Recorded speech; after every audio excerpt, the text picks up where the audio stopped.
Ladies and gentlemen, boys and girls, welcome to Interlinked.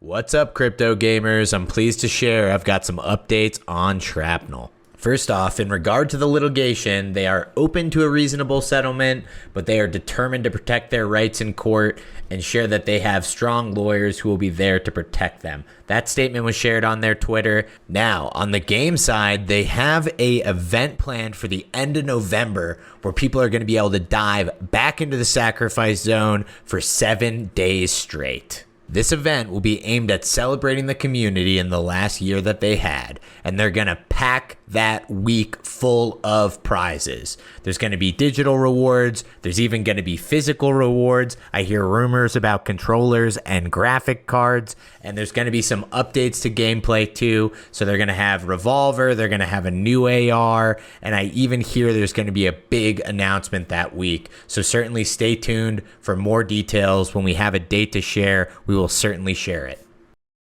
Huge shout out to our sponsor, Playa3ull Games. They are inspired by gamers and funded by their community. They have a epic game on the Epic Games Store, a third-person shooter called Nexus. Hop on in there and check that out. They're also currently selling nodes, so if you're interested, check that out at their website, playable.games. That is a 3 instead of a B on Playable. Now strap in for the rest of this episode of Interlinked. Today, we have the mighty, the magical Mr. Crasher himself. Good sir, you've been keeping us merched, adorned with the flyest of swag. And even though I'm not cool enough to have said those words, you are. Welcome to the show, sir. No, great. Stoked to be here. I appreciate it. Yeah. For those who are actually not familiar, would love to get a little bit of background on you, and then I'm really curious as to how you became one of the coolest human beings on planet Earth. So maybe if you could include that in your background, that'd be appreciated. No, I appreciate that. I think that might be specific to you, Ben. Hopefully, Nick. But no, my background is I actually just helped build a family business right outside of high school that was all custom printing and job site branding for construction. So not quite as fun as the merch, because you do a lot of the same thing over and over and over. Not quite as creative, but we built that and then sold it last year for just under 9 figures. So it was all my experiences in business management. Basically, I did ran the operations team for obviously over a decade, and then kind of moved over to take over multiple locations, and then obviously exited, and I'm no longer there. So now I just kind of do some consulting stuff, and then I'm building a different business on my own. So I just love being with teams and everything like that. So it's been awesome once I was able to take over the merch store a little more full time, it's been awesome to slowly begin building the team internally in here, because with Shibuya, we only use citizens. Unfortunately, if you're not a citizen, I'm not gonna hire you. But I'm biased, but it's been cool, and then seeing more and more interest, and it's been a huge learning curve. So it's been awesome. As for if I'm cool, like I said, I don't think I have much on that. Okay, can we just back up for a second? Because I believe you said 9 figs, which is a lot of figs. And Yeah, that might be a whole fig bush. How, I think there are some principles there that must be distilled, regardless of whether you're in crypto or, whether you're still a boomer or whatever, those principles are still principles for a reason. I honestly, I just push everything to our team. I'll say the strongest thing we had in our business, we had a very strong culture, and that's what I would honestly say 90% of my effort was just pushing the culture. Once you get to a certain point, obviously the team members that exceed you, and in my opinion, that's your goal. If you're a leader, is to make people better than you are, try to speed up their learning curve as much as you can, and then honestly was just pushing the team, let them know, whether it's team member in shipping or in fabrication or upstairs or a graphic designer, like each person you have to learn individually and put a lot of effort in. That obviously you're there and everyone's there to do a job, but that they're also, it's to us, we are very strong in making it feel like a family. So at least in my mind, I don't know if that was as valuable as I think it was, but I'm sold, or I sold myself, that that's the primary reason we grew to the size we did. And then when you exit, it was kind of a cool learning curve on the other hand, because obviously they have that, I guess, stereotype that once you sell to a big company that it changes, and it did change our culture a lot. So that's why I kind of exited midsummer, and then just was like, hey, I'm going to start building my own thing and build my team again, start all over. It's fun. Well, zooming on in on the exit itself, obviously that's like a huge sale to be negotiating. Did you guys like outsource the negotiation and like purchasing, or were you guys like directly selling the business? We were directly selling the business. So what was that like? Any cool like sort of like lessons there? Obviously that's like a huge sale. And if you're not doing that like on the daily, that's a pretty crazy thing. Oh, it was what we learned is that we were more disorganized than we thought. That's why obviously corporate, like, it's so detailed, and we only had, I mean, we got it that big, but we were about 40 employees at the end, like when we sold. So we're a small team for the numbers we were pushing. And then we got the larger evaluation because it had a large tech element to it. And so that we were able to increase the multiplier. But that was kind of learning curve. I didn't go to college or anything outside of like 6 months. I was just like, yo, I'm going to work and I'll learn on the job. And so it was a lot of learning the different lingo, things like that, things they were focused on. Our EBITDA was much better than we had thought, where like we used to just say, hey, it's profit. But then you're like, oh, it's this and this. And then they're like, your books are all over, and your inventory, because we're small, we're like, I know what the inventory is, and you have the system, but it was getting everything reorganized, and how you calculate all the numbers was it was a lot of work, but it was an awesome learning curve, because obviously then you learn the things you were doing wrong, and then you have to have the humility, like, I'm not gonna lie to you, I didn't really care at the time. Now I understand new business, like, hey, start this puppy right, let's not do this again, because the scrambling, it took us about 6 months to fully sell, so it was a nice scramble learning period.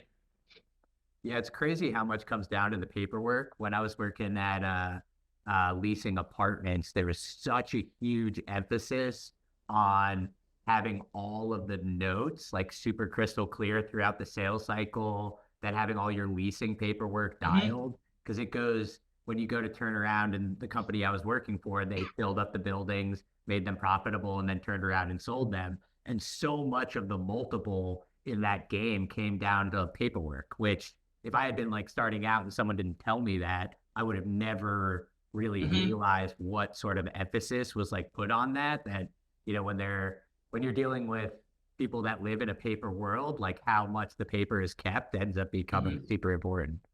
100%. That we had that learning curve in that quick push. Like, luckily, you had all the accounting, so that the EBITDA and all that stuff was easier. But like our inventory was just, because we're in so imagine our business is you have giant rolls of screen, but they're almost look like giant rolls of carpet, and some go on printers, some get cut, and the waste is very hard. So we just kind of put numbers in there. We're like, hey, you know what? At 5 feet, I have a 750-foot roll is always garbage. And then, but obviously there's things in between there, and you can't, a lot of importing and things like that. So then when you get a screen, and let's say you have a 600-foot roll and it weighs 250 pounds, you can't unroll it first. And so if you run a printer and then it's got a 30-foot panel or a 50-foot panel, and it's got some damage in the middle, you're just like, fuck it, scrap it. Let's just keep rolling. Like, that was most of our focus, was always like, hey, a lot of accountability and things like that. So it's like, hey, if something gets fucked up, just tell us. We don't care. I like data accountability. Let's figure out how to make it not happen again and go. But then again, once you have roles and a lot of importing, anyone who's done it knows that you just have mistakes, and it's part of the game. And you're like, oh, fuck it, we don't really care, because we're growing, we're moving forward. So we're like, hey, that's our sign, we're doing something right. And then when it came to sale day, you're like, all right, maybe I should have logged it a little bit better. No, I mean, well, it sounds like you guys made out okay. So Yeah, well, that is cool. You're like, this is sweet. Yeah. I mean, that's fucking epic. Yeah, it was an awesome experience. It's super cool. And then it's funny though, like when you get the adjustment, I'm sure other people are much more successful than us, and you just get to it, and it's weird because obviously you get the exit number, and it's like an ego booster just to think you're valued at that point. Like, oh my gosh, we only started in 2007 really, and then 2010 we got like our first little suite that was like 1,500 square feet. And I would just answer phones like in high school here and there, like on weekends and stuff. And then on weekends I'd go over and like fix the warehouse up and stuff like that. And then 2010s when it was like, all right, we got a suite, 1,500 square feet. We're six. So to think it was, two of us doing it at that in 2010 to 13 years later. So I go like, that's so cool. But then when you get that transition, it was weird because you're like excited about it and it's cool to have like, more money in your bank account. But then you're like, I don't know, it's so personal. Like you're like, you guys are fucking with my team, and for some reason, you get like ultra focused on it. I don't know really, but it's been fun for us to kind of, now that we're both out of the business, it's fun to like talk on the side and go like, hey, like it's weird how you don't really care about that stuff. You're like, don't mess with my baby in this sense. When you're in the trenches. Well, now you had mentioned, focusing on your new endeavor. Now, is that beyond Shibuya Mall, or are we talking Shibuya Mall? That's beyond Shibuya Mall. So this one is another type of fence screening business, and then I do custom branded fences, and a couple other different products and things like that. So I'm building that. But Shibuya Mall, we have a focus on right now. So with the new business, right now I'm just making a new website, but I'm trying to make it like ultra modern and with all the new kicks, and obviously got to have AI in it. So we're all just playing the games because it's a learning curve with the new dev team, but it's been cool. And then obviously brainstorming, and then my stupid ideas that don't make sense get shot down. I'm like, that's okay. I'm just throwing them out there. Something will stick. And then with Shibuya, we have some cool things coming, which will be released in like 3 weeks. So I'm still focused heavily on Shibuya and want to make sure everyone's dialed in. And then we're going to also branch out into more of a merchant service. So we've had a couple awesome, projects come through so far, just needing merchandise, because most people, obviously everyone can buy it from a local supplier and be like, hey, can you print my logo? But when you want like a more premium item, or you want merchandise that's, a t-shirt that's heavier and it's a different blend, so it's nicer, we've had more people reach out and they don't know where to go. So we just did Trust Wallet for their 7-year anniversary, which was awesome. Elliot, he's a citizen, so we ran that through. And then we have a couple other communities right now that have some drops coming in the next few months. So we've been obviously it kind of woke us like, oh, I guess why didn't I do this before? And so now we're like, all right, let's put more attention there and keep that rolling too.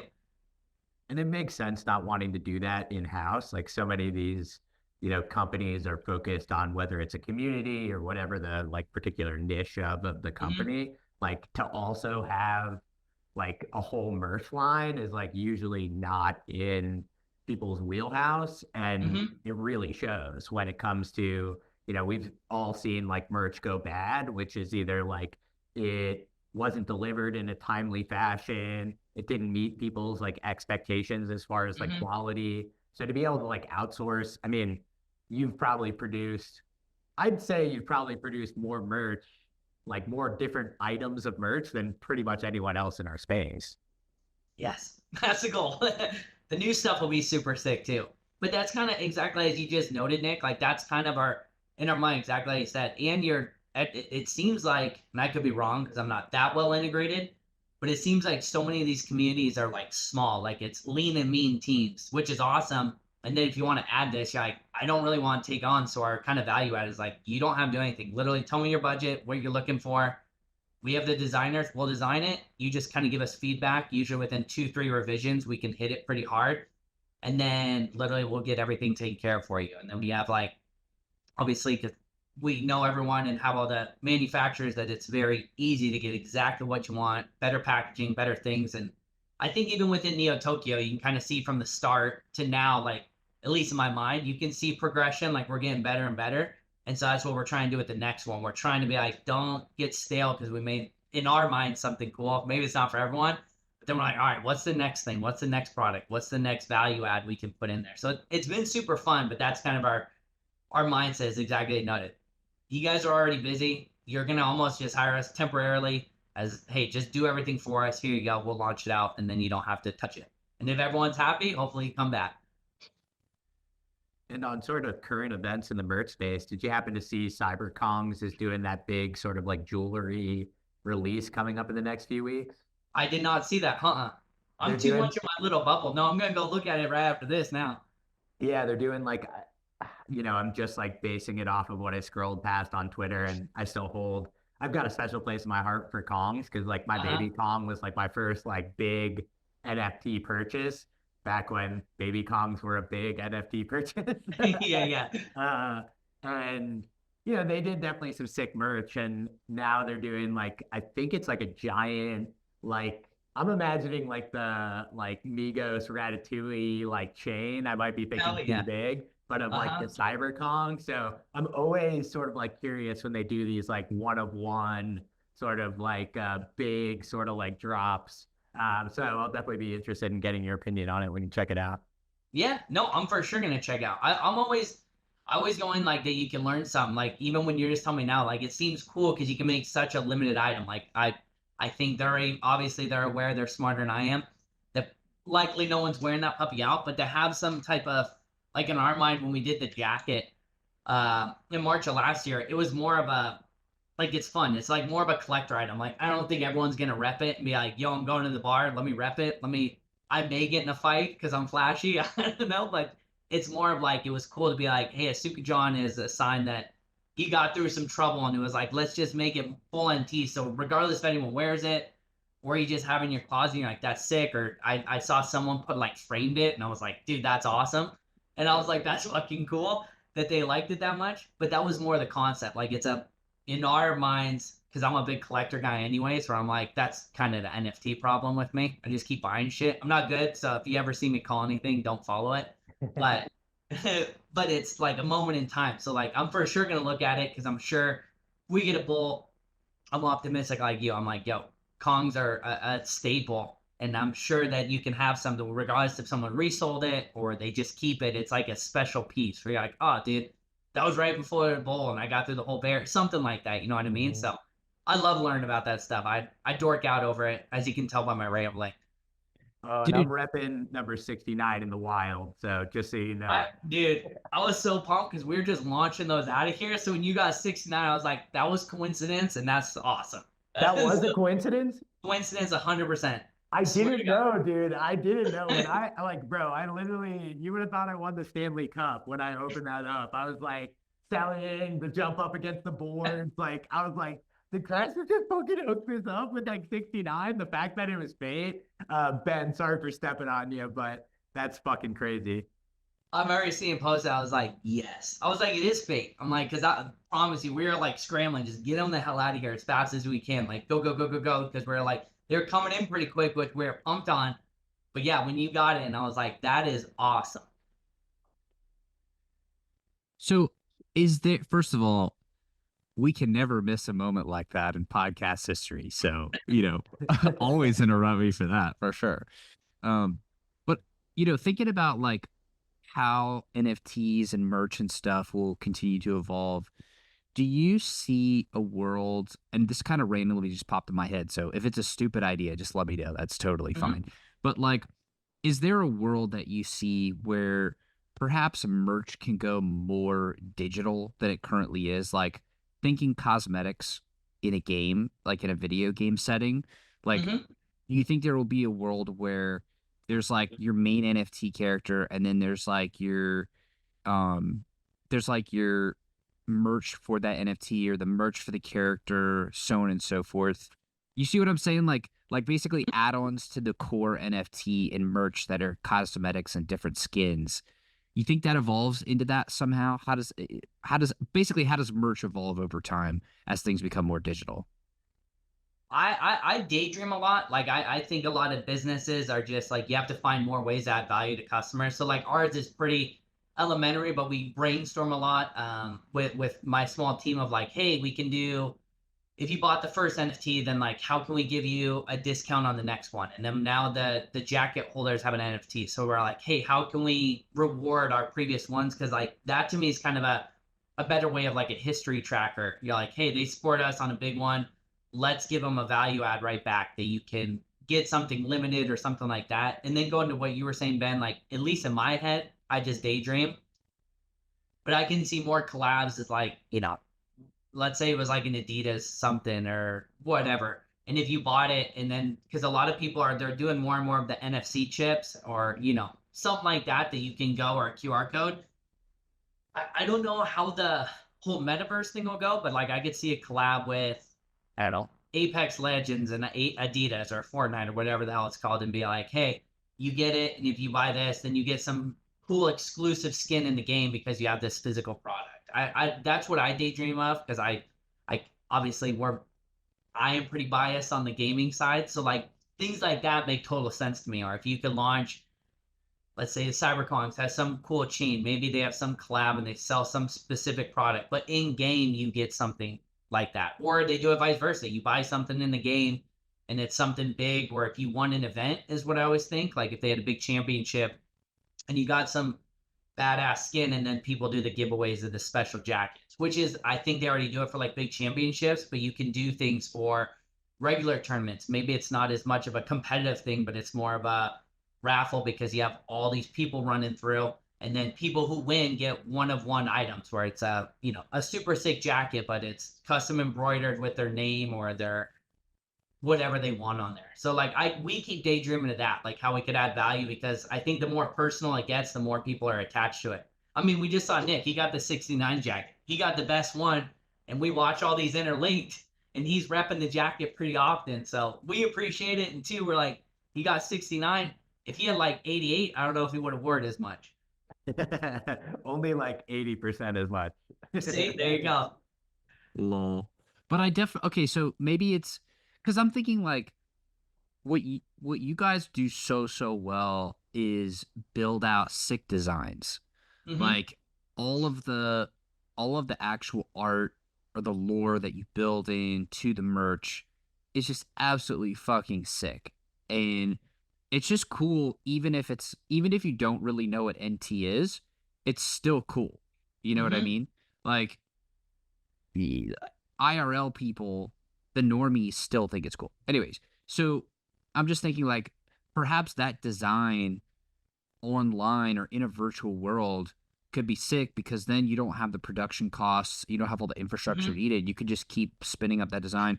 Or maybe it's more of anytime a game releases a new skin or a cosmetic, like I'm thinking like League of Legends, right? Like Mhm. you have your base character, your base champ, and then there's like all this other shit on top of it, like every new season, every time there's a new meta, every time there's a new whatever, or worlds or whatever, there's like new stuff, right? So Mhm. like that could all be translated into merch. I just think it's so I think it's so underappreciated in like projects and specifically games are just not utilizing merch enough, I guess, is what I'm trying to get at. Yeah, I mean, I personally agree. It seems like I mean, I can tell you from our experience because we have a lot of obviously connections through Neo Tokyo, which is amazing, and That you don't get this opportunity, or at least I haven't found it anywhere else. That I think a lot of people are just kind of waiting for. Obviously, League of Legends and that stuff's different because it's huge. But like with our Web3 games, it seems like a lot of people are waiting for a bull market, get a confirmation before they spend any money, and that kind of goes back to that lean and mean group, which we totally respect. So what I think it's probably going to get more energy once it kind of gets more of a more confirmed bull. If Bitcoin almost hitting 100K, isn't it? But but if you get to that, I think more people are going to push harder and harder. And then I appreciate the compliment on the merch. Honestly, that goes to having a team because that's not, I'm an idea guy. Like I just throw a bunch of stuff out there and I'm like, hopefully something sticks. But we have Meridian on our team, and there's graphic designers and things like that where you get cool graphics, and she can do that. But Meridian has an actual fashion degree in manufacturing, so that's where we stand out because it's I've looked around just to be like, hey, let's see how often. It's very hard to find. Like that's a apparently a very unpopular degree compared to like a fashion designer. So you can have all these people make cool stuff, but then to get into execution phase, like our tech packs that we create are like 9, 10 pages, and they're super detailed, and it's perfect measure, the little measurements, the little things. So when you get something from us, like we actually put a lot of work into it, and we have quite a few we've been building kind of in the over the summer and things like that, just so we're ready coming through. And then like I said, for the merchant service to go, hey, we already have it built out. Like we have, you guys saw one of our shirts at the 3 year anniversary. Like obviously I know Ben Coy was loving it because it's a different fit, it's a different material, and we've been adapting quite a bit more. But that's where we kind of are able to stand out. Is honestly, Meridian's a massive, massive value add to our team. I don't ever know if she sleeps or stops working, but when you do get to talk to her, she's so kind, but she just burns things out. And then when we have that, like, it's such a competitive advantage now that we have like 20 tech packs built out. So we have them for jackets, for different types of hoodies, for sweaters, sweats, shorts. Like, we've built them all out. So now we have a full ensemble to launch out when we're ready to go.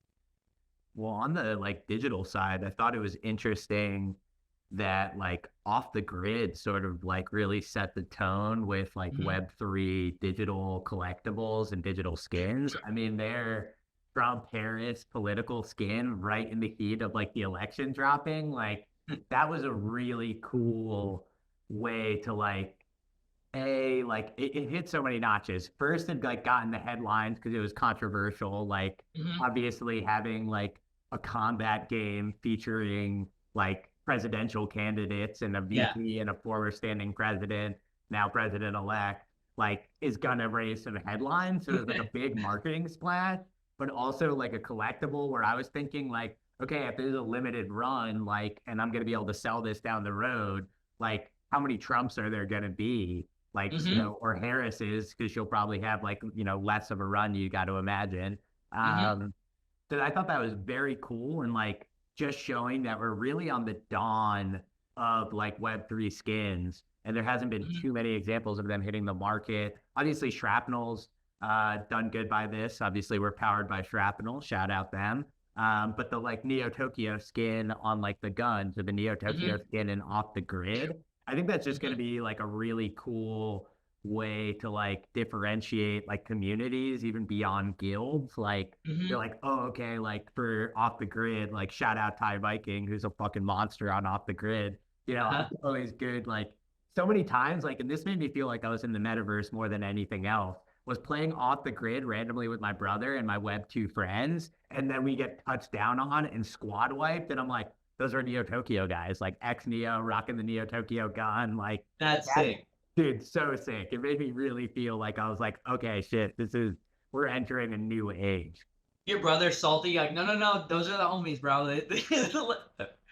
Totally. I mean, even like, my brother got killed by Dr. Disrespect in his own game, Midnight Society. He comes around and he does his like fake like voice. He goes, I'm just a friendly, blah, blah, blah. And then just comes out and beams my brother. Like, clip that shit, share that shit. Like, really shows how, like, with, like, Web3, you can have these sort of, like, even more enhanced, like, community grounded, like, sort of moments inside of video games. 100%, because it just adds more and more and more on top of it. Like you just said, even just having our skins in different games is so cool, because at least to me, because you never know. Let's just say it was, you know, Super and Neo Tokyo, and if it was Bored Ape, like at least obviously it's a bear, kind of falling to the wayside. People don't really pay attention, but if it especially went up again, you never know if it has resale value or if people like all of us will just hoard it because I'm not going anywhere. So you're like, I'm just keep my stuff. It's cool, but like you said, when you get killed and it's something different, you're like, oh, in a way, we're kind of, at least in my mind, we're like on a team because we're in the same community and it's cool as shit to see people kicking some ass. I'm not very good, so I'm for sure like, hey, I'll fill your ammo for you, just mess me up and then take off. I'll see you in the next game. But like, that's so cool. And then Chronicle and a couple other with partnerships have pulled like our hoodie and wearing a couple different things. And then we've helped them design like different gear for other stuff like shoes and helmets. And then we have with crud, I cannot think of that team right now, but we built like the different Angie, but it's super NT'd out. And it's like, to me, that's so cool because if any of those games get some serious traction and they get going, like that's such a cool moment in time. And that's why I like what the collectible thing is. Like, it's one for a skin, but the collectible aspect of like, oh, that was a moment. And especially through the bear, that, at least to me, those are the most valuable ones to me. Because I'm like, dude, we all hung in there. Obviously, we've all gotten like grown actual friendships, and you get tight with guys and you're like, oh, I know what's going on. And I know you're into jiu-jitsu and Ben's getting married next year. And like, it's cool shit because you only learn that by becoming friends, but you're like pretty unpopular to be in here right now. even off the grid, you're like, cool as shit to have the presidential, and it's a big marketing push. But there's still like no one playing off the grid compared to Call of Duty or anything. You're like, dude, if they actually kick some ass, that's crazy to have that thing. And it's such a cool because it was a huge, obviously, it was a huge presidential race for that one. And it was so controversial and so split. So you're like, dude, that's awesome.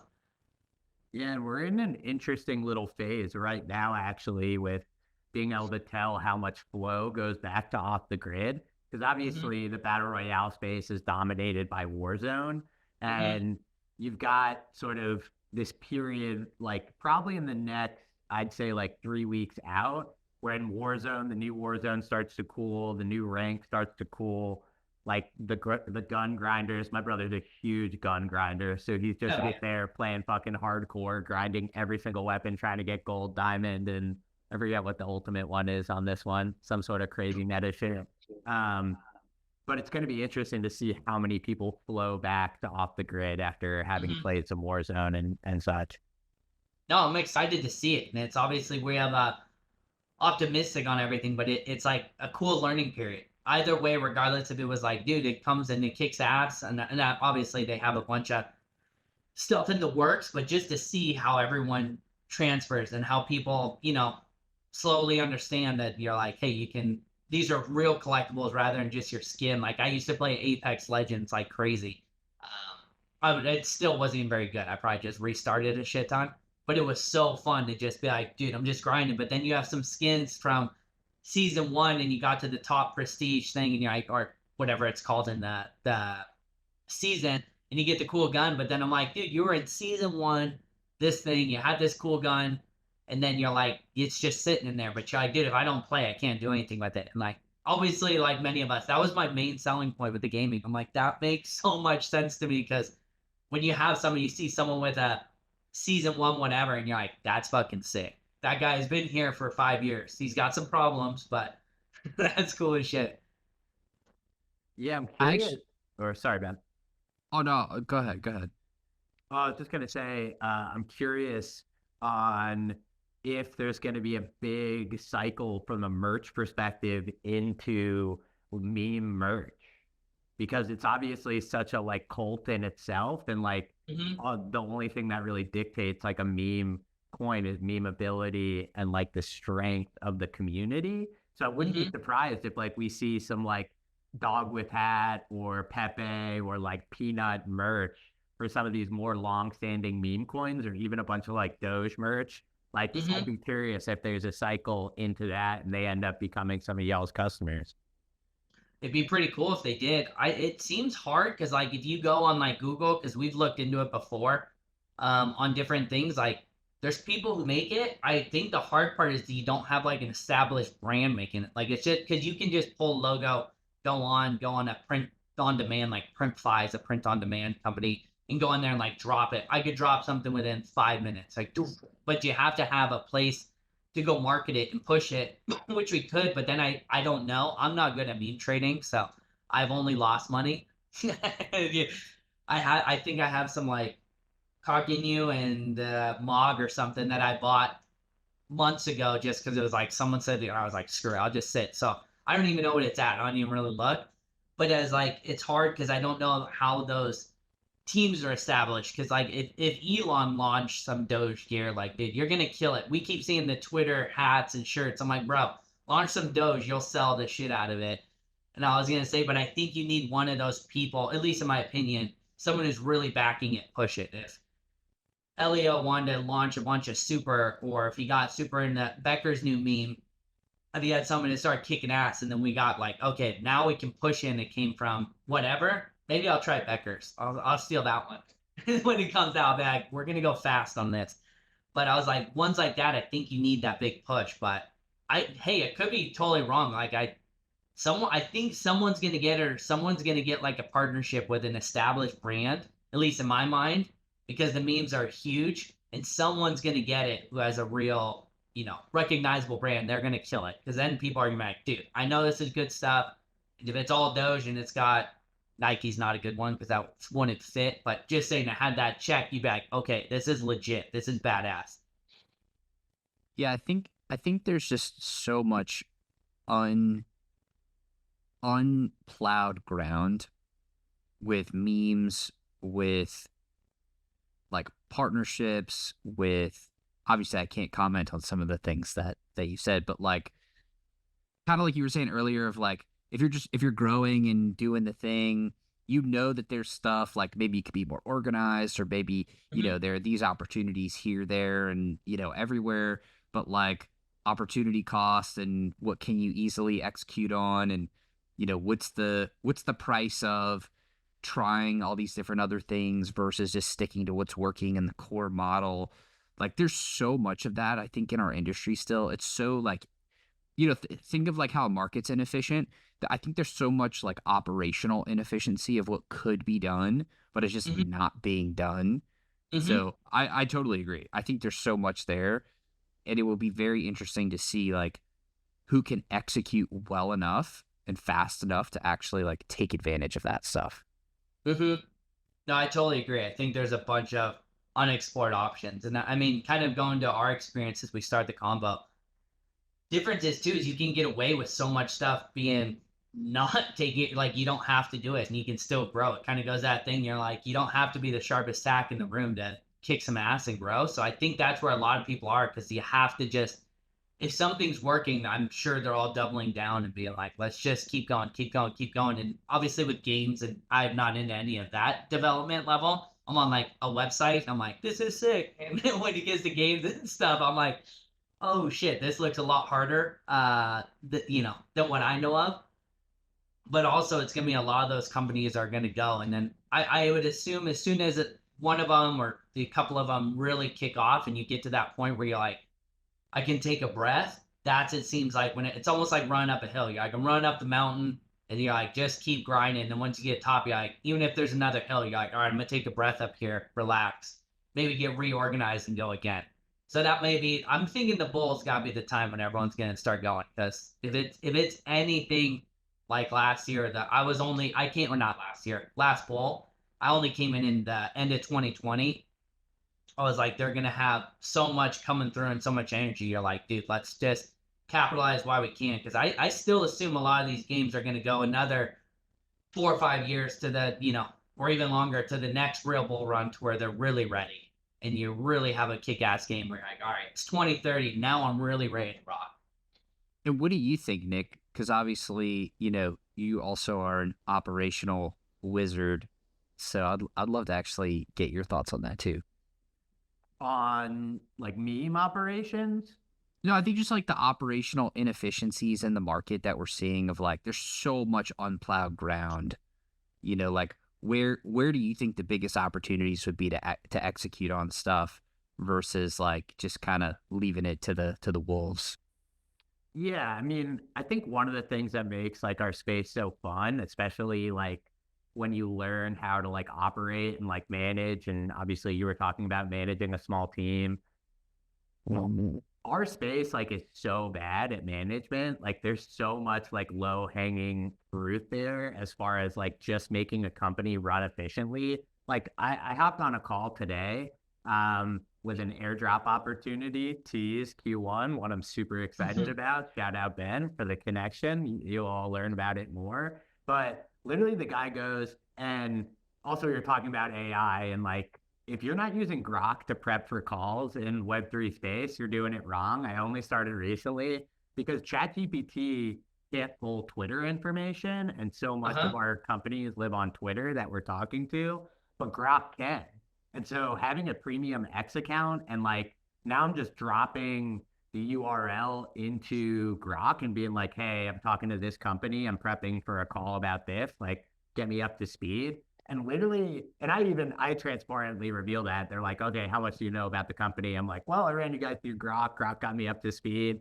And the guy goes, I can't believe how much you know about our company compared to like most people that we talk to. Most people just come on and they're like, I'm so bullish about insert three Mm-hmm. buzzwords, and that's all they know. So like Mm-hmm. there's so I mean, even the AMA space, like we've obviously gotten the feedback all the time of like, oh, you guys are actually like excited about this and like prepared, where like so much of the space are just people like half-assing it and they're not prepared and they're either been drinking or like high off their ass. And like, you can do good hosting when you're high. I don't want to take a shot at that, but there's a lot of people that like aren't prepared. So like the unsexy stuff is like the unplowed ground, so to speak, of just like, okay, taking, just the bare minimum of what it takes to survive in the Web2 like company world from a management standpoint and like an efficiency standpoint, and applying that to Web3 can make it such an unbelievable like competitive advantage.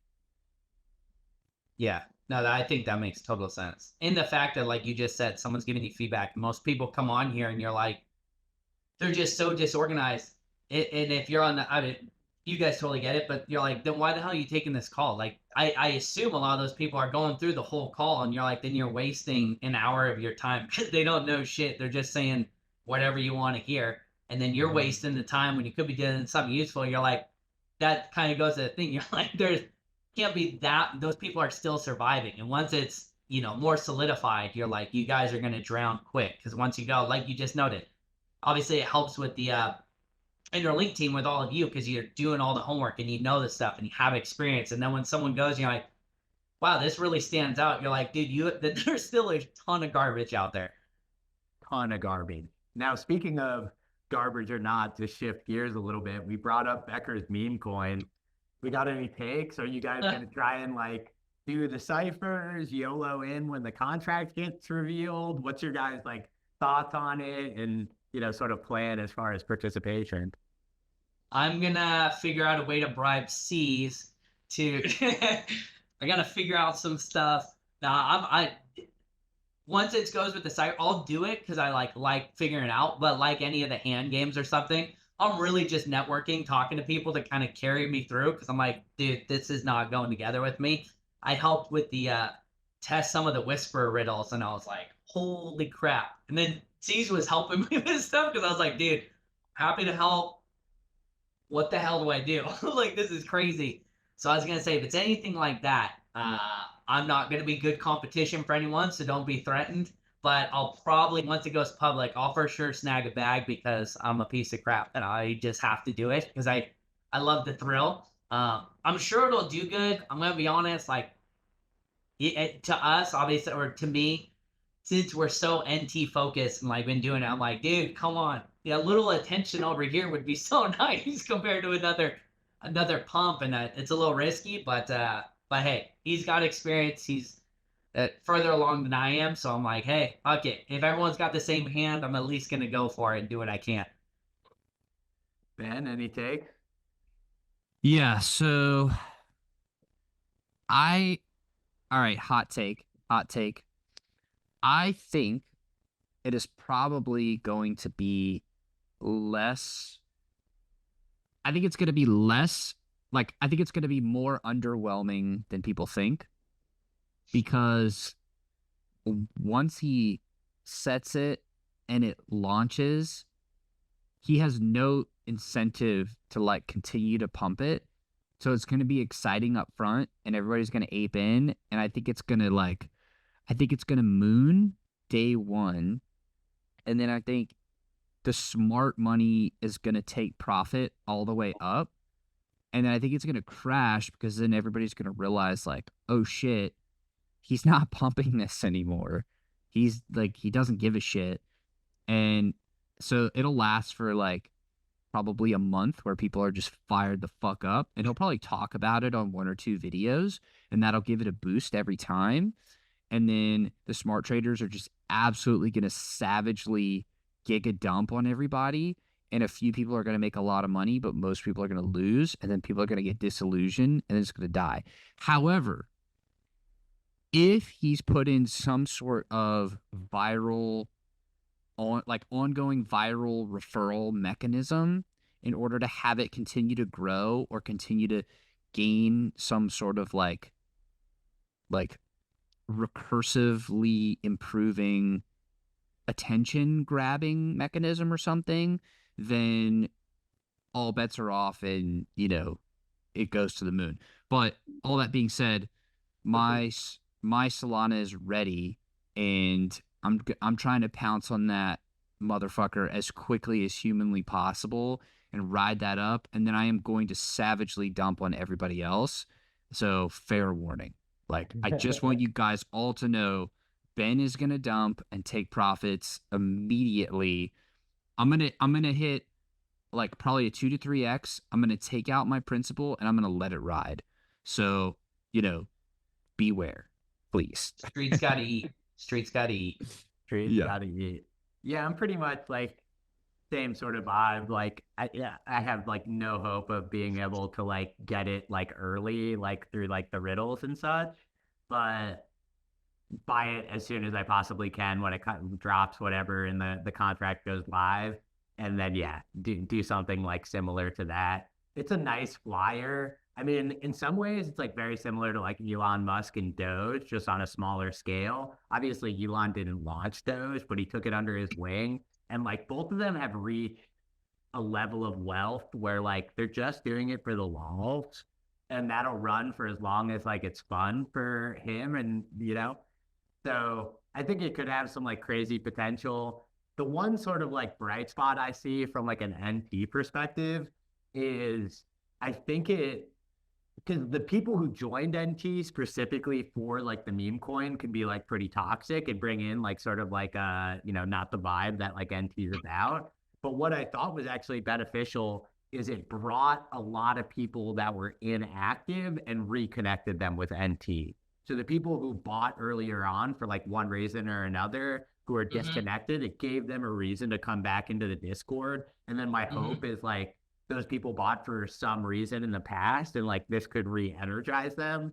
So like one concrete example I have is I've got a close friend who is still like on the periphery of like sort of Web3. But when NT was at its low, I definitely got a bunch of IRL buddies in. Like I actually got this guy's S2 for a wedding present, like drunk at the That's a good gift. Went back to the hotel. I mean, it was when, S2 is like bottomed in the middle of the air. And it was like one of those where like I went to the wedding and then we were gonna go to the like after party thing and I swung by the hotel. I was already drunk and I'm like, I'm buying an S2, like pulled out my crypto laptop, sent it to him, and he hit me up last night and he was like, dude, this Becker meme coin, like my buddy Phil's in a World of Warcraft threat, like sweat. You can help with the World of Warcraft portion. I used to live in Austin. He's like, bars in Austin and Becker. He knows how to play guitar. He's like, we can put together a team. And I was like, there's actually a thread of people trying to solve it in NT and like, tagged him in that thread and got him back in NT. So I hope, there will be some stickiness there and it won't all just be, an attention suck. And I mean, obviously it's risky. If Becker ends up with a big, like, sort of like black eye, like as far as his reputation, that's not going to be good for us. But right now it's adding some certain attention, if nothing else. But also, like, the dude is gonna do what he does. You know what I mean? Like, I feel like one thing we could probably improve on as a community is adjusting our expectations. And like, I feel like everybody who has Becker associated with their project in some way, shape, or form is like, oh my God, he's doing this and he's not pumping my bags. And it's just, I really just think that like he's going to do whatever he does. And the reason why he's so impactful is because he does whatever he does. And he like swoops in, does ridiculous, random, hilarious, awesome, and sometimes terrible shit. And like, that's just what makes him who he is. You know what I mean? So I don't know. I think everybody's worried, but I also think it's going to be just so hilariously fun and awesome. And like, I think as a creator too, like you kind of have to explore you got to go explore shit. Like if you're fascinated by something, why would you not go and check that out and figure it out? And like, will there be some bumps and bruises along the way? Sure. But also like, so what? It, could be fun, could be cool, could backfire. But like, I think that's how you kind of push the needle. Dude, I'm so glad you brought that up. Like, I'm going to hop on a little soapbox right now, but there does need to be like a perspective reset in NT, I think, when it comes to like Becker and Elliot. Like, I'm like, he's not your fucking dad. who like went out and like abandoned you. Like people get so fucking salty about, oh, he doesn't even know this. He's like, when like he was looking for a Solana developer, he's like, he doesn't even know about the agency, blah, blah, blah. I'm like, he's still coming to Neo Tokyo to hire someone to like launch his new project, and he's the biggest person in the space. Like, yes, he doesn't know like all the individual minutia. And like, I'm like, dude, just because someone founded something that again he launched for free doesn't mean these like founders like owe anybody necessarily like anything in that aspect. Like, I'm like, okay, they're still involved, but like people get, and I definitely went through like a phase of this, but people, especially the people, the OGs, like there's a big saltiness there that like in some ways like causes a negative feedback loop, because they'll come in the Discord and be like, yo, what's up guys, blah, blah, blah, blah. And I'll be like, welcome back, bro. Like, you gonna pump bites? Like, you gonna show us some love? Like, I'm like, well, dude, if I, every time I went to like, I think we've all had friends like this where like, you go to hang out with that friend who you haven't hung out with for a while, and they just spend the whole time bitching about how you guys never hang out. And I'm like, well, I really don't want to like go back and like chill with this friend. Like, You're not gonna like that. What follows this? Going yeah, back. exactly. So I'll step off the little soapbox there, but I totally agree. Like a perspective reset, and just like realize like he's an incredible force for Neo Tokyo, but he's his own beast, and he's not gonna like do whatever we want him to do. And that's kind of the value add. Like going back to the thing, like with the meme, and I just noted like, oh, it'd be cool to have some attention. It's more of like a plus when you watch a video and you're like, cool, he mentioned Neo Tokyo. You're like, sick. But that's the whole value add, and I think why I would assume most of us and the people I'm close to all, you're attracted to NT because it's a group who's accountable. Like if you know a business, most of the time the founder's not in the day-to-day bullcrap. You're like, oh, I did this and this. You don't have to get micromanaged and like, hey, let me tell the head guy what the hell's going on with every little thing. You're like, no, everything's fucking flowing. Firestorm's kicking ass. Our job as leads and counsel and stuff is to make sure things are going through. And clearly we're all super active in there. But exactly, that is, at least in my opinion, the huge value add of NT is you're like, dude, if you come in and just add value, that's the golden rule of the Citadel, right? What you can do for a Citadel, what not what they can do for you. You're like the people who typically are complaining. You see them all the time, and I get it, because you're like, oh, I bought this and I'm hoping it goes up. You're like, unfortunately, you're not the person for the community, because if you add value, if we do something for the store, just using us, we're like, hey, let's burn bytes. Hopefully we get the new burn mechanism, because I want to burn all of them, not just the trade. But if you get that, you're like, you guys don't understand. I'm actually benefiting myself because we have citizens and they're staked, and like I'm in here long term. I'm not trying to dick around and be like, oh, I'm getting out of here. I'm like, I'm not going anywhere. You're like, you actually add value to yourself. That's what I think a lot of people still get, at least in my opinion, confused on. You're like, if you do things for the Citadel and for NT, you reward yourself if you're really locked in. And so it's probably hard to do, but that's, I think, a lot of kind of going back to anything business wise. You're like, all right, just be accountable, get your shit done. If you can add value, like it'll go through. I can speak for myself, and I've heard a couple other people. If you do stuff and you guys can bring in leads or something, like we all help each other. We're like, dude, I'm not gonna leave you hanging. I want to help you. You're like, dude, another citizen trying to help us out. Like, bro, I got you. I'm not gonna leave you hanging. I haven't heard of anyone else get left.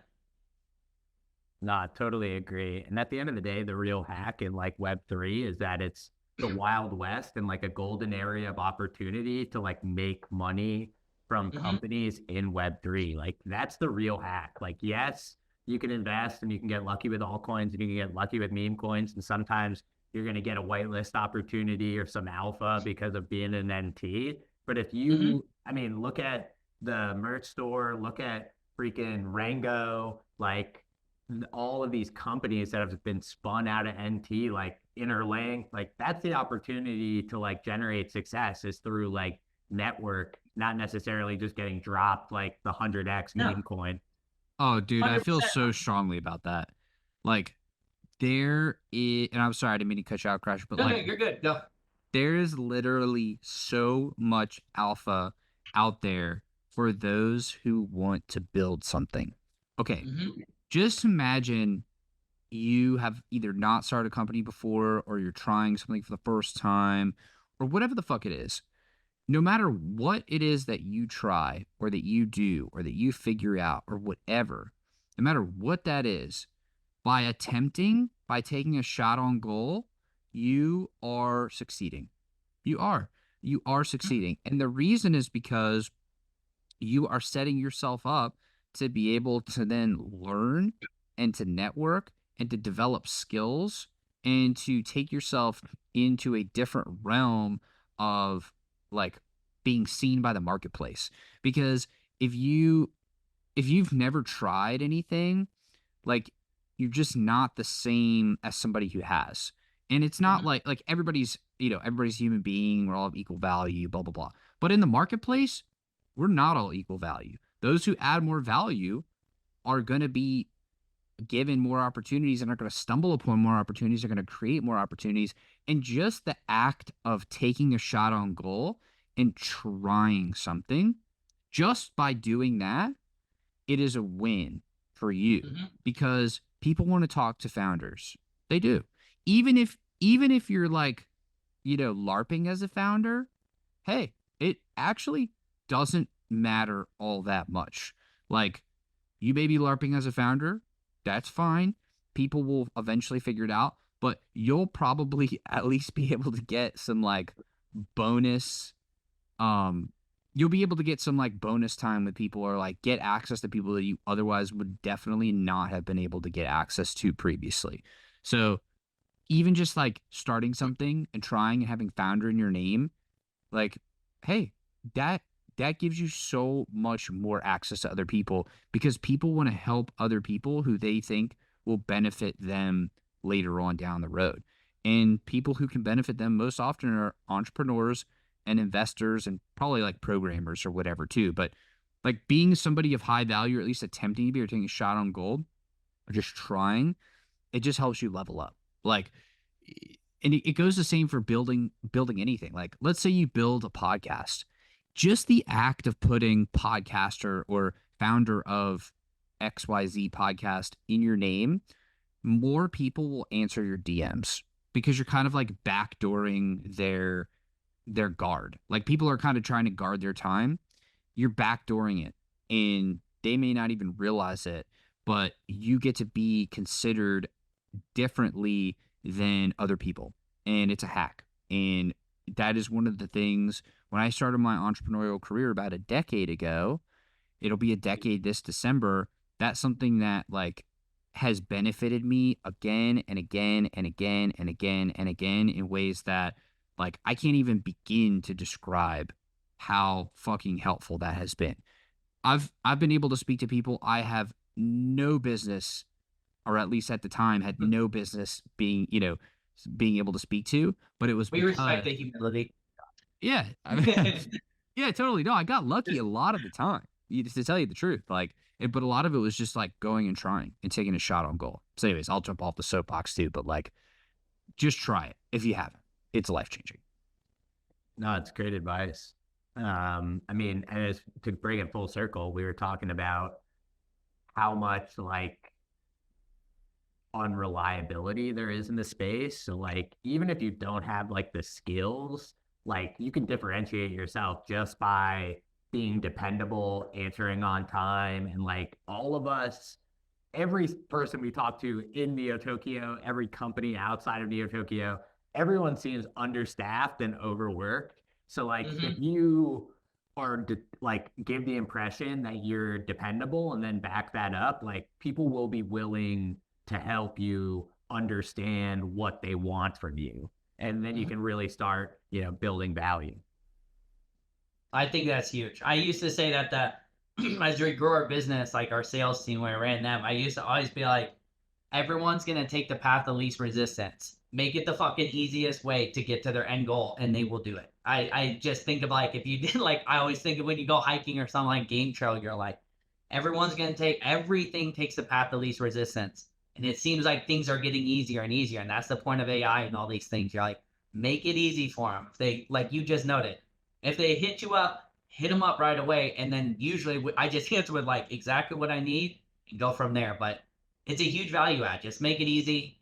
You know your stuff. It's going to make sense. Like Ben's advice, awesome. I think that's great. Like, dude, take the shot. It's not a big deal if you lose. The losing is where you learn. When you win, you're like, yeah, I didn't really learn anything because it went good. You're like, cool. Yeah. I did something right. I'm going to do it again on the next person. I'm gonna be like, what the f-? And I'm like, okay, there we go. There's where I need to learn. Yeah, no, I agree 100%. LeBoomington, we need you to add in the like Shia LaBeouf, just do it video There we at this go. point. Really drive the point. I'm excited to watch now. I'm going to be like, go right to the end.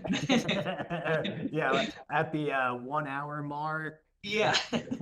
And speaking of the 1 hour mark, I know you guys are both busy. Don't want to run into any like post or afterwards commitments that you guys have. So any closing thoughts before we wrap? I don't have too much. I appreciate being on here.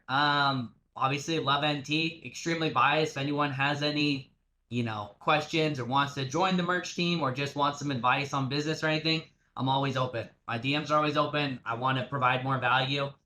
Not going to charge or anything. So if anyone's got it, hit me up. If you have some cool ideas, send it. And if you have referrals for the merch team, we'll pay you for the referral. So no, everything's awesome. Super grateful you guys had me on here. So thank you very much. Hell yeah, dude. Definitely appreciate all that you do for NT and keep pumping out the swaggy merch, and I'll keep putting it on the wall and in my bag. Man. Ben, anything before we wrap? Yep. Everybody go buy some fucking merch. We're going to put a link in the description below. Do it. Do it. Shia LaBeouf it, guys. Do it. We're going to be the Shia LaBeouf episode. I'm excited. Oh, I've already got the clickbaity title in the back of my head. You I guys love will it. see that. You obviously were allured here, the audience, by this clickbaity title. Lessons from a 9-figure exit, and he's just stole it. Let's do it. But ladies and gentlemen, this has been another episode of Neo Tokyo's official podcast, Interlinked.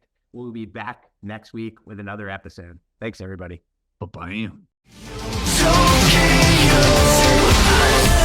Tokyo.